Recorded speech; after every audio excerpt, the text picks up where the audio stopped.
Okay अच्छा मु आपन के फ्लाटर करी कहबिनी वास्तव कथा कहबी पूर्व ओडिशा रे जेते सारा इभी शोरूम थिला 20-30% संपूर्ण बंद हो गला एबे सेठी ताला पड़ी किंतु इको इभी कहीं आज समस्त विश्वास जीति पारी आज भी सक्रिय ही अच्छी एवं दुसमय असमय जिते मिलूनी जो अपहंच होती से समय लोक कष्ट बुझी इभी जोगाऊँ सर देखो सेटार कारण प्रथम कि आम मार्केट रे पुराणा हवा को चेष्टा करूँ 5 वर्ष है आम अच्छू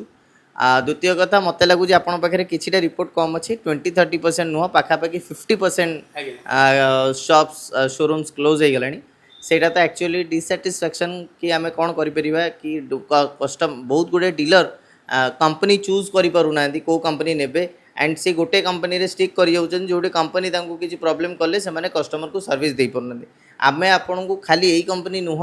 जेते कंपनी बाजार में अच्छी आपंकर जो कंपनी इलेक्ट्रिक व्हीकल अच्छी तार स्पेयर पार्ट तार सर्विस दे पारू से हुए तो आम मार्केट आज पर्यंत तिष्टिक अच्छू ता सहित मार्केट रे पुराणा हबार आम कि माने फर्स्ट मूव आम किसी बेनिफिट नहीं पार्चु एडवांटेज अच्छी से आम आज पर्यंत तिष्टिक अच्छू सबुठ इम्पोर्टाट आम मार्केट सब बेले सबुठ कम रेट रे ही मार्केट रे गाड़ी जोगे आसचु से आम तिष्टिक अच्छू।